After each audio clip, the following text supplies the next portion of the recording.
432장 큰 물결이 설레는 어두운 바다.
내가 이제 세 번째 너희에게 가리니 두세 증인의 입으로 말마다 확정하리라. 내가 이미 말하였거니와 지금 떠나 있으나 두 번째 대면하였을 때와 같이 전에 죄 지은 자들과 그 남은 모든 사람에게 미리 말하노니 내가 다시 가면 용서하지 아니하리라. 이는 그리스도께서 내 안에서 말씀하시는 증거를 너희가 구함이니 그는 너희에게 대하여 약하지 않고 도리어 너희 안에서 강하시니라. 그리스도께서 약하심으로 십자가에 못 박히셨으나 하나님의 능력으로 살아계시니 우리도 그 안에서 약하나 너희에게 대하여 하나님의 능력으로 그와 함께 살리라. 너희는 믿음 안에 있는가? 너희 자신을 시험하고 너희 자신을 확증하라. 예수 그리스도께서 너희 안에 계신 줄을 너희가 스스로 알지 못하느냐? 그렇지 않으면 너희는 버림받은 자니라. 우리가 버림받은 자 되지 아니한 것을 너희가 알기를 내가 바라고 우리가 하나님께서 너희로 악을 조금도 행하지 않게 하시기를 구하노니 이는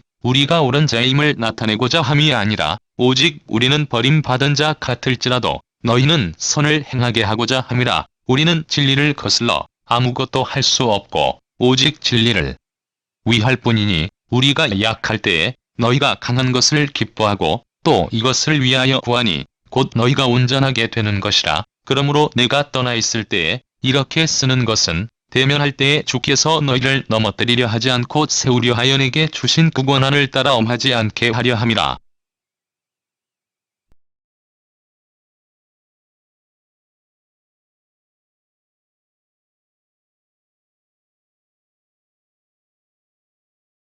오늘은 영적인 승리를 향하여 가는 생활이라고 하는 제목으로 함께 은혜를 나누고자 합니다. 바울은 세 번째 고린도 교회를 방문하고자 합니다. 이전까지는 범죄자의 회개를 촉구했습니다. 그러나 만일 회개하지 않을 경우 이번에는 단호히 징계할 것을 경고합니다. 두 번째 방문할 때에도 범죄자들을 벌하겠다고 했습니다. 그러나 그때는 참고 징계하지 않았습니다.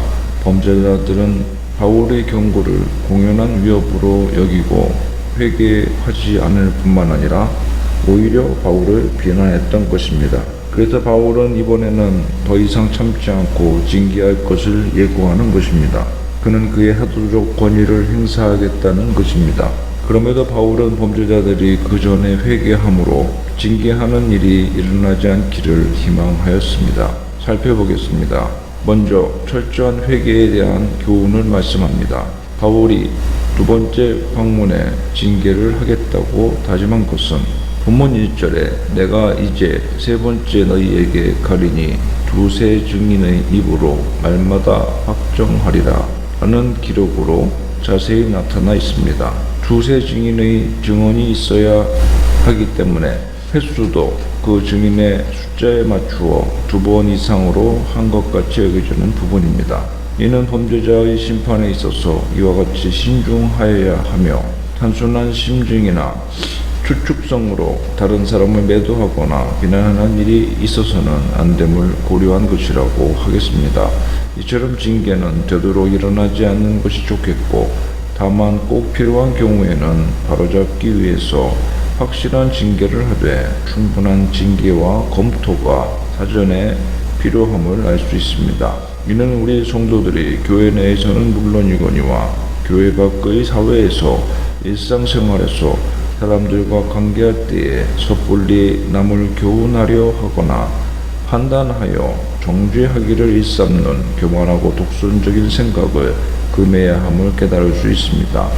그런 일은 행해지지 않는 것이 행해지는 것보다 동기와 과정과 결과면에서 훨씬 좋기 때문이고 삼가는 편이 나 자신의 양심이나 마음의 평화에도 좋고 하나님과의 관계면에서도 더욱 좋기 때문인 것입니다. 나아가 공동체의 화평과 단합에도 더욱 유리하기 때문입니다.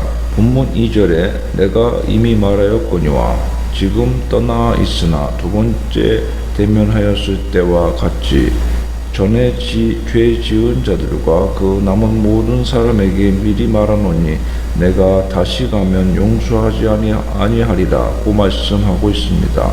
용서하지 않겠다고 다짐한 것을 보면 바울은 육체는 멸하여도 구원을 얻게 하려 함이라 는 말씀을 실천하기 위한 것으로 볼 수 있으며 소수의 범죄자들을 축출하더라도 교회의 순교를 지키는 편이 더욱 올바르다고 판단하였던 것으로 볼 수 있습니다.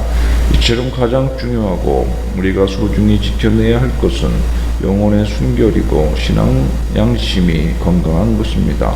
오늘날 황금만능주의 사고방식이 지배적인 세상을 살아감에 있어서 사람들이 점차로 영혼이나 양심의 상태를 살피기보다 너무나도 난잡한 대인관계와 인격의 교류를 통하여 쓸데없는 말들을 주고받고 잠시도 침묵하기를 두려워하는 경향이 있습니다. 그러나 침묵을 두려워하는 것은 사람들과의 관계가 멀어지거나 어색해지거나 소외되고 단절되는 것을 염려하기 때문일 것이며, 이는 이 세상에서 고립되면 유익이 없기 때문인데 대부분 사회적 경제적 유익을 염두에 둔 것이라고 하겠습니다.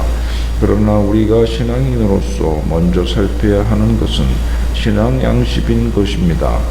마음의 평정인 것입니다. 어떤 분에게 TV 방송을 보기를 권하여 링크를 보내드린 적이 있는데, 그분의 말이 자신은 안 보겠다고 마음만 힘들어질 것 같이 예상되니 안 보는 게 차라리 낫겠다고 하였습니다. 보통의 경우는 그것을 확인하고 의견을 교환하는 것이 보내준 사람, 본 사람에 대한 예의라고 생각하여, 그리고 그 내용이 무엇일까 하는 궁금증에 보았을 터인데, 그분은 자신의 마음이 지금의 상태보다 동요되게 될 것을 예상하였고, 그렇다고 하면 차라리 관계가 멀어지고 정보를 얻지 못한다고 하여도 그냥 안 보는 것을 택함으로 자신의 마음의 동요를 막고 쓸데없는 정신력을 낭비하지 않고 편안한 생활을 하겠다는 의미인 것으로 느껴졌습니다. 아주 사소한 눈으로 보고 귀로 듣는 정보까지도, 심지어 이처럼 뉴스나 다큐멘터리까지도 조심하며 선택하여 받아들이므로 자신의 마음의 상태를 순수하게 지켜내려고 노력하는 점은 그리스도인으로서 참으로 본받을만 하다는 생각을 하였습니다. 그분은 심지어 그리스도인도 아니고 모든 종교에 개방적이며 스스로 마음을 수양하고 있는 사람인데, 복음에 서서히 열려가고 있는 상태입니다. 과거 절대자를 신이라는 용어로 표현하였었는데, 이제는 하나님이라는 말도 가끔씩 혼용하고 있는 것을 볼 때 그동안의 기도가 헛되지 않는구나 하는 것을 느끼며, 또한 그분에게서 구도자로서의 좋은 태도를 배웠습니다. 본문 3절에 이는 그리스도께서 내 안에 말씀하시는 증거를 너희가 구함이니 라고 말씀합니다. 여기서 증거가 필요함을 알 수 있습니다. 무슨 일을 결정하고 방향을 확정할 때에 기준이 되는 기준점과 판단 기준이 필요한 것인데, 바울은 하나님의 말씀임을 제시하였습니다. 그것도 그리스도께서 내 안에 말씀하시는 증거인 것입니다.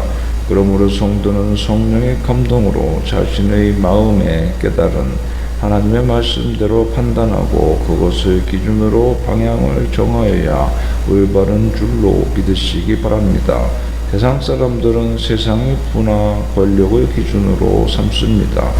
자신의 생각이나 생활이나 일의 방향도 부나 권력을 얻을 수 있을 만한 길이면 그것이 무조건 옳은 길로 여기고, 설령 양심에 거리끼는 지엽적인 부분이 있더라도 그냥 묵과해버리고 자기 합리화를 하곤 하는데, 생각해보면 이런 것이 바로 속화되어 가는 것이며 속세에 쩔어드는 모습이며 그리스도인으로서의 경건의 능력을 잃어가는 모습이 아니겠습니까? 사람들은 흔히 부와 권력을 가지고 있는 자들과 가까워지려고 하며, 그런 이들이 말하는 것이 다 옳고 그들이 생각하고 추진하는 일을 존경하고 신뢰하여서 자신도 그 대열에 합류하고 그 성공적 기류에 편승하려고 하는 것입니다. 그러나 우리는 오늘 본문의 바울의 가르침을 명심하여야 합니다. 그리스도께서 내 안에 말씀하시는 증거를 따라 판단하시면 부끄러움을 당하지 않고 하나님 앞에 떳떳하고 의로운 모습으로 영적인 경건의 능력을 소유하는 그리스도인의 삶을 선택할 수 있을 것입니다. 이렇게 되는 것이 결과적으로 영적으로 보자면 약해지고 손해보는 일이 절대로 아닙니다. 그는 너희에게 대하여 약하지 않고 도리어 너희 안에서 강하니라고 말씀합니다. 그리스도께서는 죄인들의 판단을 받아서 십자가에서 약한 자 같은 모습으로 죽으셨으나 하나님의 능력으로 부활하심으로 자신의 강함을 입증하셨습니다. 죽음조차 가두지 못하는 그리스도의 강함은 곧 하나님의 능력이었던 것입니다. 죽음도 무덤의 권세도 왕의 명령도 권세도 군사들의 창과 칼로도 그리스도의 부활을 막지 못하였고 무덤문을 지켜내지도 못하였던 것입니다. 마찬가지로 바울 자신도 세상의 기준으로는 약해 보일지 모르나 사람들을 징계할 수 있는 사도의 권위가 주어져 있음을 말하고 있는 것입니다. 우리 그리스도인들도 사도들처럼 하나님의 말씀을 받은 사람들이며 성령으로 기름 부음 받은 사람들인 고로 이러한 말씀의 증거대로 살아간다면 세상의 기준으로는 약하고 무능해 보일지언정 세상을 판단하고 심판대의 증인으로 설 수 있는 하나님의 의가 덧입혀지는 삶을 살고 있는 것인 줄로 믿습니다. 본문 4절에는 그리스도께서 약하심으로 십자가에 못 박히셨으나 하나님의 능력으로 살아계시니 우리도 그 안에서 약하나 너희에게 대하여 하나님의 능력으로 그와 함께 살리라고 말씀합니다. 둘째로 자신을 돌아보아 믿음을 바르게 할 것을 가르칩니다. 가난한 사람이 부자인 체 하면 더욱 오래 가난하게 됩니다. 부자처럼 살자니 필요 이상으로 지출을 하게 되어 결국은 가정경제가 성장할 기회가 없어지게 됩니다. 또한 아는 체 하는 자는 더욱 무식하게 됩니다. 아는 체 했으니 무식한 사람처럼 공부할 구실이 없으므로 거짓된 지식 밑에서 평생을 무식하게 살게 되는 것입니다. 그러나 이런 것들은 자유이며 또한 그리 큰 문제가 되지 않습니다. 문제는 믿음이 없으면서도 믿는 체 하는 것으로 이는 매우 위험한 일입니다. 믿는 체 하는 자에게는 구원도 영생도 없기 때문입니다. 그러면 우리를 버티게 해주는 가장 중요한 그리스도께서 내면해 주시는 말씀의 증거는 무엇일까요? 이것을 굳게 붙잡고 이를 구심점으로 이를 골격으로 말씀의 집을 세워 나가야 하는 것인데 그 골자가 되는 말씀이 무엇일까요? 본문 5절에는 너희는 믿음 안에 있는가? 너희 자신을 시험하고 너희 자신을 확증하라고 말씀합니다. 자신이 믿음 안에 있는가 수시로 확증하고 명심하여야 하는데 이런 믿음이 우리를 세상 불신자들과 구별해주며 속세와의 경계선에서 우리를 지켜내 주는 것입니다. 그러면 우리가 믿음 안에 있다는 것은 무엇으로 확정할 수 있겠습니까? 예수 그리스도께서 너희 안에 계신 줄을 너희가 스스로 알지 못하느냐고 말씀합니다. 그리스도께서 우리에게 주시는 가장 우선적인 말씀의 증거는 그리스도께서 우리 안에 계시다는 것을 우리가 믿고 의식하며 살아가는 것입니다. 이회수 작가의 칼이라는 작품이 있습니다. 연약한 육체를 가진 자가 이로 인한 두려움과 열등감을 극복하기 위해서 품속에 칼을 품고 다니기 시작한다는 것입니다. 자신의 품속에 있는 칼을 생각하니 자신감이 넘치고 열등감이 극복되었습니다. 그리스도인은 우리 안에 그리스도께서 계심을 믿는 자들입니다. 우리 안에 계신 그리스도께서는 죽음을 이기시고 부활하신 생명의 주님이십니다. 심지어 이런 믿음이 우리에게 없다면 우리는 믿음이 없는 자이고 구원받은 자가 아님을 말씀하고 있으니 제일 중요한 말씀의 증거는 내 안에 그리스도께서 계시다는 것을 믿는 것입니다. 어떻게 믿습니까? 말씀에 그렇게 증거하고 있으니 그 말씀을 그대로 믿는 것입니다. 말씀이 그렇게 증거하니 내 안에 그리스도께서 계심을 믿는 것입니다. 그렇지 않으면 너희는 버림받은 자니라고 선언합니다. 세상 일도 계약서 한 장을 믿고 그렇게 되어질 것을 확신하고 불안하기 때문에 계약서를 쓰고 공증도 받고 하는 것인데 성령으로 보증을 받은 그리스도의 말씀이 증거하고 있는 증거를 믿는 것이 당연하고 하나도 불가해한 일이 아닌 것입니다. 성령의 보증이 법무사의 공증보다 불확실할 리가 없으며 신구약 성경 말씀이 인간이 기록한 계약서 한 장이 주는 마음의 신뢰보다 약하다면 말이 안 되며 이것을 신뢰할 수 없다면 말이 안 되는 것이기 때문에 버림을 받은 자니라고 말씀하는 것이니 이 사실만은 꼭 신뢰하시고 언제나 꺼내보며 인식하며 확증하심으로 마귀의 시험이나 세상의 유혹 앞에 단단히 맞서 싸워 항상 승리하시기를 바랍니다. 셋째로 교인들이 온전케 되기를 바라는 바울의 소망이 나타나 있습니다. 본문 6절과 7절에 우리가 버림받은 자 되지 아니한 것을 너희가 알기를 내가 바라고 우리가 하나님께서 너희로 악을 조금도 행하지 않게 하시기를 구하노니 이는 우리가 옳은 자임을 나타내고자 함이 아니라 오직 우리는 버림받은 자 같을지라도 너희는 선을 행하게 하고자 함이라고 말씀합니다. 바울은 고린도 교인들이 이 말씀을 들을 때에 나에게는 확신이 없으니 나는 혹시 버림받은 자가 아닐까 하고 염려하는 사람들이 있을까 하여 그렇게 생각하지 말기를 바란다고 말씀하는 것입니다. 그것은 버림받은 자가 아니라 버림받은 자처럼 보일 뿐인 것입니다. 우리가 연약하고 온전치 못하여 때때로 곧잘 성도답지 못하고 죄를 짓기가 일수이기 때문에 이런 경우를 당하면 버림받은 자처럼 보일 때가 있으나 절대로 버림받은 자가 아니라는 것입니다.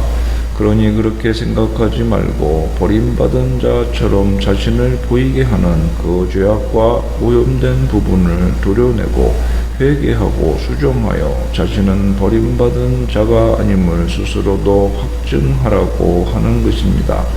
바울은 이런 것을 덮기 위해서 회개를 촉구하며 권증을 말하며 매를 들고 가겠다고 엄포를 놓고 있는 것이지 성도 중 어느 한 사람이라도 벌을 주려고 작정하고 하는 것이 아닌 것입니다. 왜냐하면 바울 자신도 이러한 참된 회개와 철저한 반성을 거친 사도이기 때문에 이런 말을 할 수 있는 것입니다. 우리가 이러한 결단을 스스로 할 수 있는 것은 아니고 마음에 동의하고 추진하되 하나님께서 주시는 은혜가 아니면 불가능한 것이므로 우리가 올바른 회개와 교정된 거룩한 생활 자세를 지켜 살아간다고 해도 결코 의로운 생활을 하고 있다고 자신의 경건을 자부하거나 자신의 영적 생활에 깨어있음과 부지런한 노력과 수고를 자랑하고 드러내고 특징 지으려 해서도 절대로 안 될 것입니다. 모든 것이 하나님의 은혜요 사랑의 결과물이기 때문입니다. 단지 이렇게 따르지 못한다면 그것은 우리 자신의 마음의 완악함과 패역함 때문인 것입니다. 말씀을 맺습니다. 민수기 16장에 보면 모세가 말을 마치자 고라 땅이 섰던 땅바닥이 갈라져서 땅이 그 입을 열고 그들과 그들의 집과 고라에게 속한 모든 사람들과 그들의 재물을 삼켰다고 말씀합니다. 그래서 그들과 그 모든 재물이 산채로 수월에 빠지며 땅이 그 위에 덮여 끔찍한 모습으로 회중 가운데서 멸망당하였습니다. 그리고 주변에 그들 편을 드는 사람들도 땅이 우리도 삼킬까 두렵다 하며 도망가였고 여호와께로부터 불이 나와서 분향하는 250명을 불살랐다고 말씀합니다. 이들이 이렇게 징계를 받아 산채로 땅에 빠져 죽을 수밖에 없었던 근본적인 이유는 하나님 보실 때 의로운 모세를 그들 자신의 편견으로 판단하고 비방하고 비난하여 반역을 일삼았기 때문인 것입니다.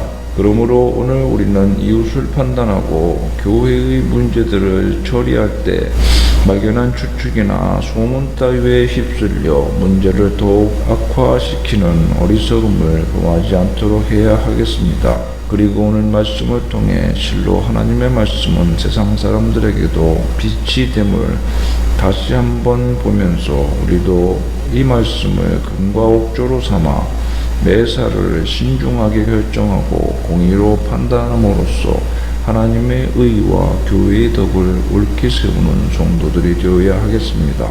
그러므로 오늘 우리는 이웃과 타인을 향해 비판의 잣대를 들이대기 전에 먼저 하나님의 말씀 앞에 서서 우리 스스로를 향해 믿음과 사랑, 헌신과 희생의 표지가 있는지, 그리하여 십자가와 부활의 능력이 살아있는지 겸손히 살펴야 할 것입니다. 그리할 때 우리는 구원의 길에서 이탈하지 않고 안전하게 가는 동시에 미움과 다툼으로 갈라진 교회와 사회를 올바르게 치유하고 살리는 참다운 그리스도인이 될 것입니다. 성도 여러분, 사도 바울은 자신의 세 번째 고린도 교회 방문 계획을 밝히면서 그때는 회개하지 않는 모든 사람들을 용서치 않고 징계하겠다고 하였습니다. 그럼에도 한편으로 회개를 촉구하는 권면을 함으로써 그러한 일이 일어나지 않기를 기대하고 있습니다. 마찬가지로 우리 또한 교회 내의 문제를 처리할 때에는 이러한 엄중한 마음과 따뜻한 마음을 동시에 지니고 어찌하든 교회와 성도를 세우기 위해 최선을 다해야 할 것입니다. 한편으로 이러한 사도 바울의 마음은 실로 재림을 앞두신 주님의 마음임을 기억하며 은혜 주실 때 마음을 새롭게 하고 말씀 위에 솜으로써 다가올 심판을 피하는 슬기로운 성도들이 되어야 할 것입니다. 기도합시다. 사랑과 은혜가 풍성하신 하나님 아버지, 오늘 말씀을 통하여 남을 판단하거나 정죄하는 것이 얼마나 하나님 보시기에 악한 범죄인지를 깨닫게 하심을 감사를 드립니다. 남을 판단하거나 정죄하지 말고 나 자신을 하나님 앞에 올바로 세우는 데 최선을 다하는 저희들의 영적 삶이 되게 하여 주시옵소서. 그리고 모든 것을 판단하는 기준이 되는 살아계신 하나님의 말씀이 성령의 보증으로 우리 마음에 늘 머물러 있는 말씀 충만, 성령 충만, 은혜 충만한 그리스도인들이 다 되게 하여 주시옵소서. 예수님의 이름으로 기도합니다.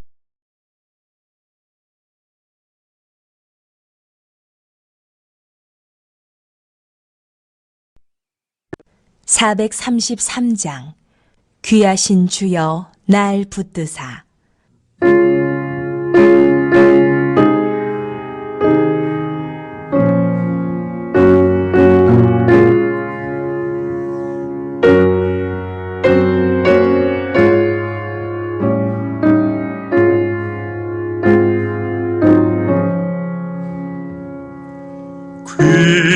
귀하신 주여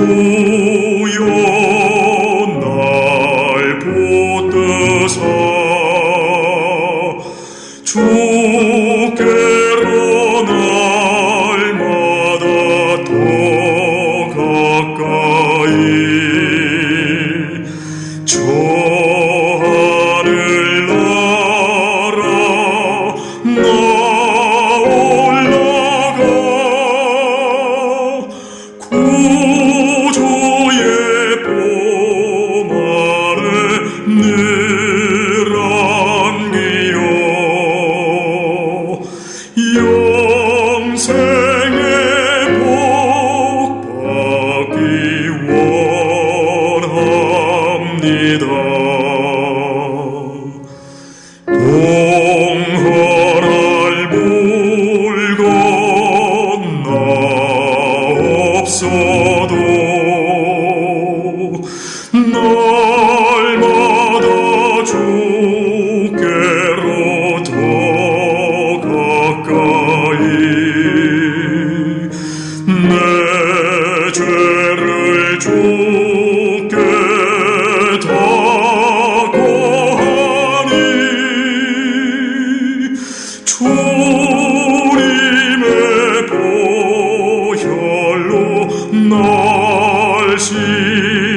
주사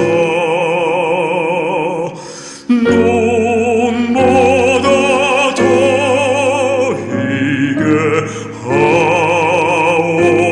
하옵소서.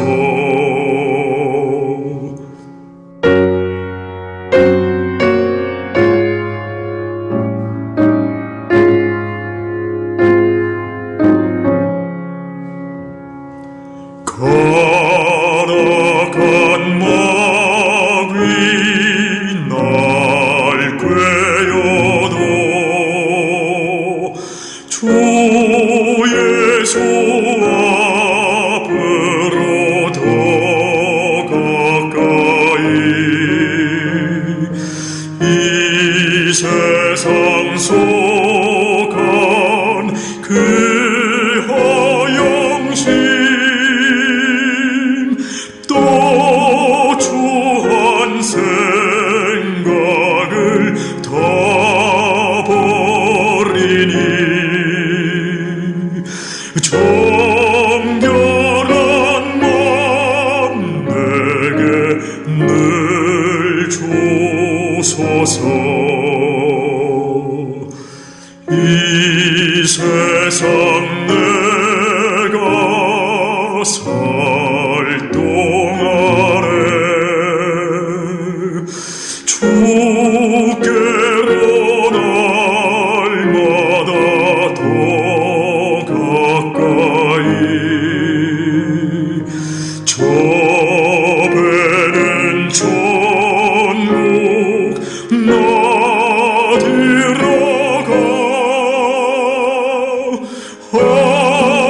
한없는 복락을 다 얻도록 봉사